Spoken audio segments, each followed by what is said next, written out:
നമസ്കാരം.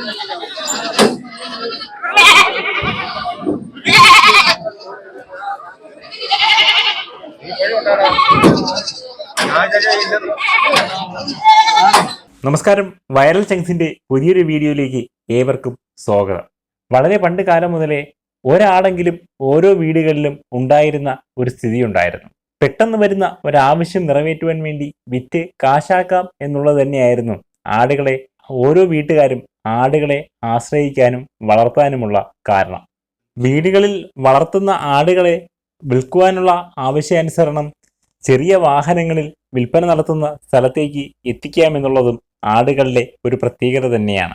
വീടുകളിലുള്ള ചെറിയ കാറുകളിലോ ഓട്ടോറിക്ഷകളിലോ മറ്റുമൊക്കെ ആടുകളെ ദൂരസ്ഥലത്തേക്ക് അല്ലെങ്കിൽ ആടുകളെ ആവശ്യക്കാരനടുത്തേക്ക് എത്തിക്കാം എന്നുള്ളത് തന്നെയാണ് ആട് കൃഷിയിലെ എടുത്തു പറയേണ്ടുന്ന സവിശേഷത.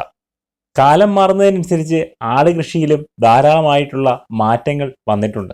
തനി നാടൻ ആടുകളിൽ നിന്നും മാറി ഹൈബ്രിഡ് ആടുകളിലേക്കുള്ള ഒരു മാറ്റം തന്നെയാണ് ആട് കൃഷിയിലെ ഏറ്റവും എടുത്തു പറയേണ്ടുന്ന സവിശേഷത.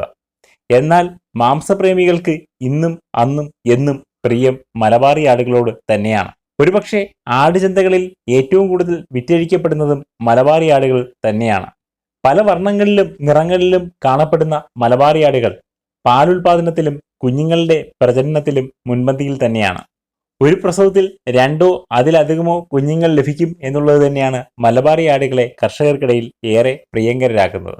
ഇന്ന് ആട് കൃഷിയിൽ ഏർപ്പെട്ടിരിക്കുന്ന കർഷകർ നേരിടുന്ന പ്രധാനപ്പെട്ട വെല്ലുവിളികൾ തീറ്റച്ചെലവ് വർധനവും ആടുകളെ ആഗ്രഹിക്കുന്ന വിലയ്ക്ക് മനസ്സിലാഗ്രഹിക്കുന്ന വിലയ്ക്ക് വിറ്റ് മുതലാക്കുവാൻ കഴിയുന്നില്ല എന്നുള്ളതുമാണ്. ഇങ്ങനെയുള്ള സാഹചര്യങ്ങളിലാണ് ഒരുപക്ഷെ ആടുചന്തകളുടെ പ്രസക്തി. നിങ്ങൾ ഒരു ആട് കർഷകനാകാൻ ആഗ്രഹിക്കുന്ന ആളാണെങ്കിൽ ഉറപ്പായും ആദ്യം ചെയ്യേണ്ടത് സമീപത്തുള്ള ഒരു ആടുചന്തയിലേക്ക് എത്തുക എന്നുള്ളതാണ്. അവിടെ നിന്നും നിങ്ങൾ കാര്യങ്ങൾ മനസ്സിലാക്കുക. ഓരോ ആടുചന്തയും ഓരോ കർഷകനും നൽകുന്ന ഒരു പാഠമുണ്ട്. ആടുകളെ അറിയുകയും മനസ്സിലാക്കുകയും ചെയ്യുക എന്നുള്ളത്. ആട് കൃഷിയിലേക്ക് ഇറങ്ങുന്ന കർഷകൻ ഏറ്റവും ആദ്യം മനസ്സിലാക്കേണ്ടത് ആടുകളുടെ വില നിലവാരത്തെയും ഗുണനിലവാരത്തെയും കുറിച്ചാണ്. ഓരോ പ്രായത്തിലുള്ള ആടുകളും എത്രയൊക്കെ രൂപയ്ക്ക് വിറ്റ് മുതലാക്കാൻ കഴിയുന്നു അല്ലെങ്കിൽ വിറ്റ് പോകുന്നു എന്നുള്ളത് കണ്ടും അറിഞ്ഞും മനസ്സിലാക്കേണ്ടത് ആടുചന്തകളിലൂടെയാണ്. ഇന്ന് സാധാരണ ഓരോ കർഷകനും പങ്കുവയ്ക്കുന്ന ഒരു അനുഭവമുണ്ട്. ആടുകളെ വാങ്ങാൻ ചെല്ലുമ്പോൾ തീ പിടിക്കുന്ന വില. എന്നാൽ ആടുകളെ ഞങ്ങൾ വിൽക്കുമ്പോഴോ ആർക്കും വേണ്ട, തീരെ നിസ്സാരമായിട്ടുള്ള വില. കുറച്ച് സമയം കൂടി കഴിഞ്ഞ് കഴിഞ്ഞാൽ ഇതിൻ്റെ അകത്ത് പാല് കുത്താൻ കഴിയാത്ത രീതിയിലുള്ള തിരക്കാവും എന്നാണ് പറയുന്നത്.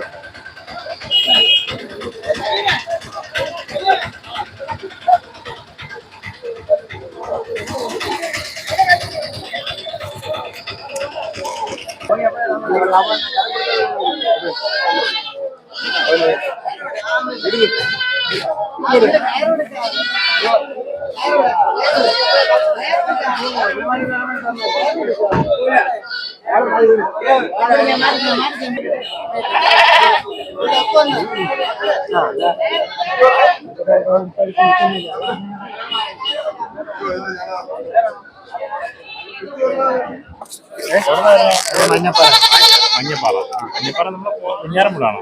വെഞ്ഞാറമൂടല്ല, ആയൂര്. ഇവിടെ നേരത്തെ വന്നിട്ടുണ്ടോ? ഇല്ല, ഞാൻ ആദ്യമായിട്ട് വരുന്നത്. കാക്കാട്.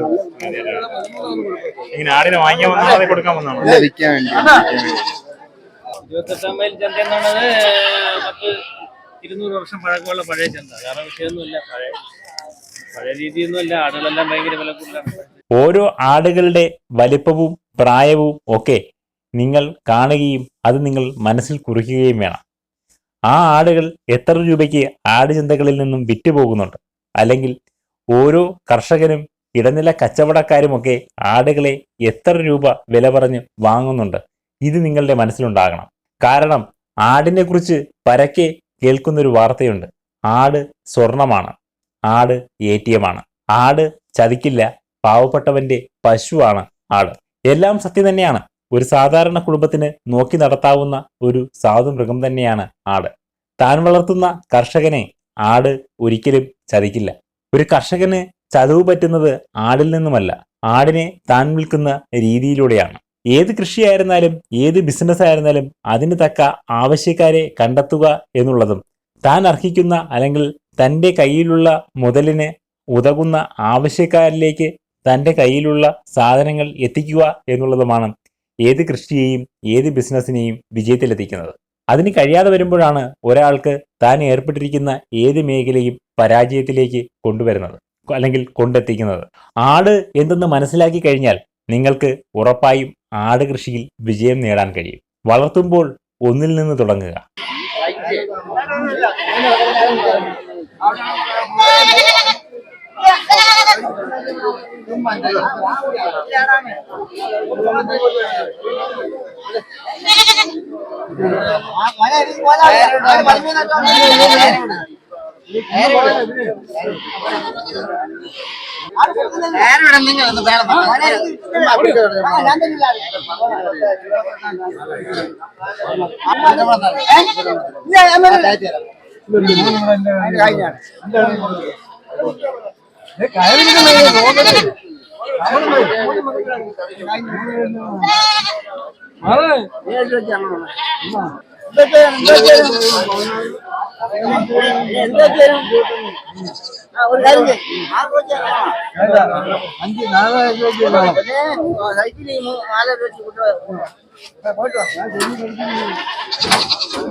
എന്റെ പേര് സക്കീർ കൊള്ള. ഇവിടെ കൊല്ലത്തുനിന്ന് വരുന്നത്. ഒന്നുമില്ല, കാര്യങ്ങൾ അവന്മാര് ചോദിക്കുന്നത്. അവന്മാരുള്ളവരെ കൊണ്ട് പോയി ചന്ത വിജയിച്ച് ഇല്ലെങ്കിൽ കാണുന്ന ആട് വാങ്ങുകയും ചെയ്യും, വിൽക്കുകയും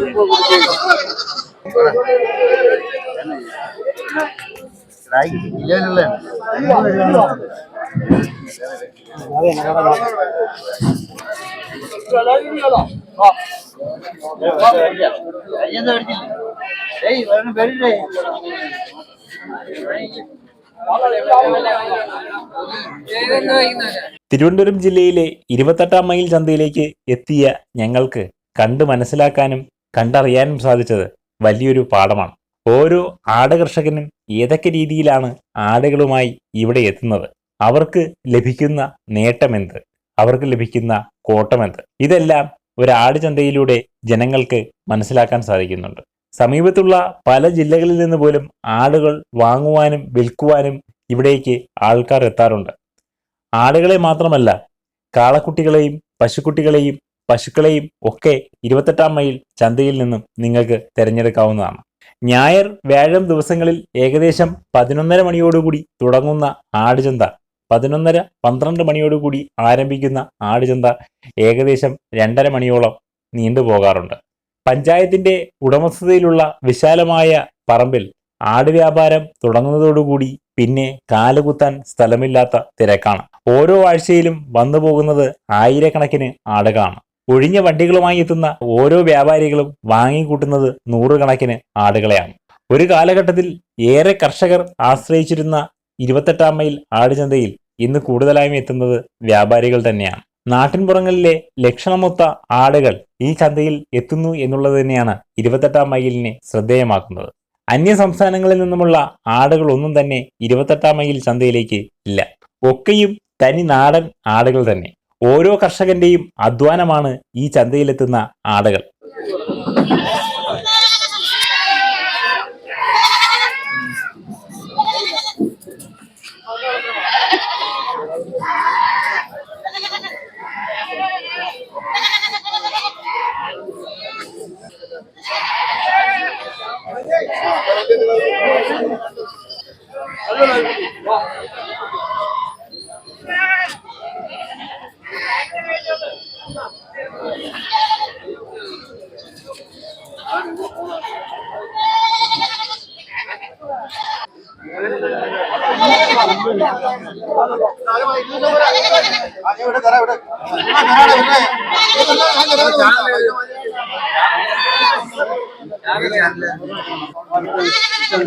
ഞാൻ പറഞ്ഞു അങ്ങോട്ട് ഇത് 4 മണി